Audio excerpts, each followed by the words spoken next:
কেইবাটাও অনুষ্ঠানত যোগদান কৰিব সকলোৰে লগত আলোচনা কৰিলো যাতে মিটিংখন আমি খুব ভালে ভালে কৰিব পাৰো ইয়াতে 90% কমপ্লিট হৈছে 10% অলপমান যেতিয়ালৈকে আমাৰ মিটিংখন হৈ যাওক খুলুতে আৰু এক মাহ মান পিছত লাগিব সেইখিনি সময়ৰ ভিতৰত গোটেইটো হৈ যাব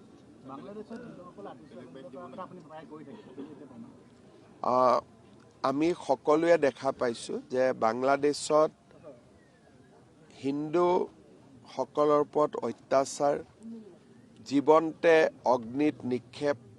আৰু বাৰে বাৰে বাংলাদেশে উত্তৰ পূৰ্বাঞ্চলক নিজৰ অধীনলৈ লৈ যোৱাৰ বাবে তেওঁলোকৰ নেতাসকলে বা নতুন যিসকলে বৰ্তমান শাসনত আছে তেওঁলোকে বাৰে বাৰে উল্লেখ কৰি আছে আমি বাংলাদেশত যি হৈছে তাক গভীৰ উদ্বেগেৰে সৈতে আমি লক্ষ্য কৰি আছো আৰু আমি সকলোৱে জানো যে সেই বাংলাদেশৰ দেশৰ পৰা বিভিন্ন সময়ত অহা মানুহেৰে আমাৰ অসমখনো ভৰি আছে গতিকে আমি এই গোটেই বিষয়টোৰ ওপৰত চোকা দৃষ্টি আমি ৰাখিব লাগিব আৰু মই ভাবো যে আমি অলপ সচেতন হৈও থাকিব লাগিব তেওঁ এফ্ৰেড যেতিয়া মানুহে প্ৰেছত কয় যে আই ডোন্ট এফ্ৰেড তাৰমানে তেওঁ বেছিকৈ এফ্ৰেড কৰি আছে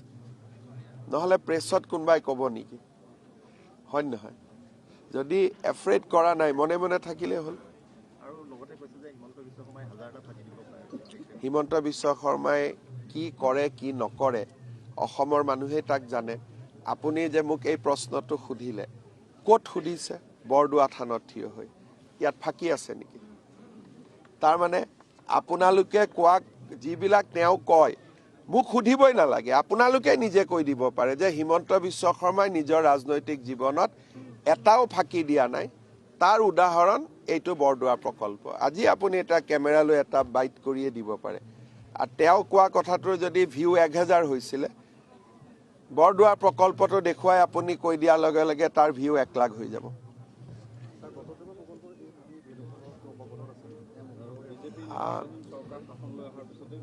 আজি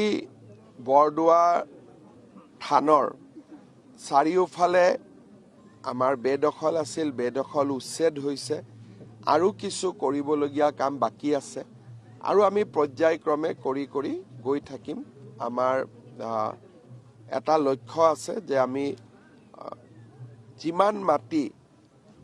অবৈধভাৱে দখল আছে আমি সেইখিনি উচ্ছেদ কৰিম আৰু চৰতো যিমান অবৈধ মাটিত দখল আছে এনেকুৱা নহয় যে অকল গাঁৱৰ মাটি আমি উচ্ছেদ কৰিম এটা সময়ত চৰতো যি অবৈধ বেদখল আছে তাতো আমি উচ্ছেদ কৰিম